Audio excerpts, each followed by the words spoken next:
The global textile sector, it's huge, not just in size, but in its environmental impact.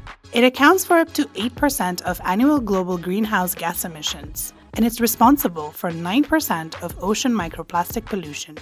That's a huge problem for our planet and for our health. Historically, textile manufacturing has posed real challenges to the community and the environment in respect to production and waste management. That needs to change. The current model is an almost entirely linear model. It's a take, make, and dispose system. What we need is a revolution to go to sustainable circular textiles. InTex, a program led by the UN Environment Programme and funded by the European Commission and Denmark, is working with business and government to revolutionize the textile sector. We target the value chain, the life cycle stages. We target also the behavior, not only of the company, but all the stakeholders involved in the value chain of the production of the product, and these to identify global solutions that can have global impacts, so that can be more effective.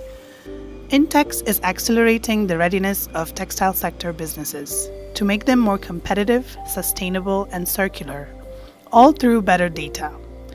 To transform the sector, the initiative is helping to optimize products and production processes and shift to circular business models. Working with InTex, Shona APZ says they have slashed their factory's power consumption by around 70% when they made the switch to solar power.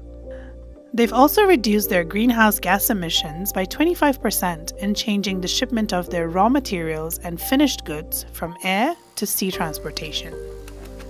And to reduce waste, they're now selling fabric offcuts to local businesses for mattresses and furniture, a game changer in an industry where scraps are often burned or dumped. Through the InTex program, we wanted to see how we can do a 25% reduction in our carbon footprint, in our energy use, and also in the cost of operations for our facility. And we are seeing ourselves hitting that this year a lot sooner in 2025.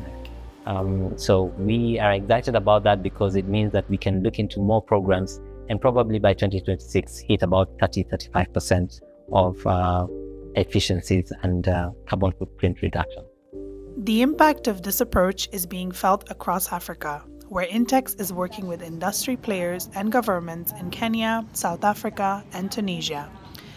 It's also moved into other major textile producing regions in India and Indonesia.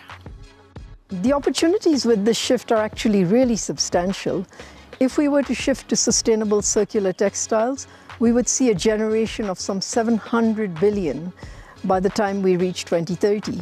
What does that mean? A 1% market share of sustainable circular textiles will result in a reduction of 13 million tons of carbon dioxide equivalent. At Shona EPZ, we value the people that we work with. We want to make sure that by the end of the day, when they go home whole and healthy. And so we really see the value of that partnership with InTex.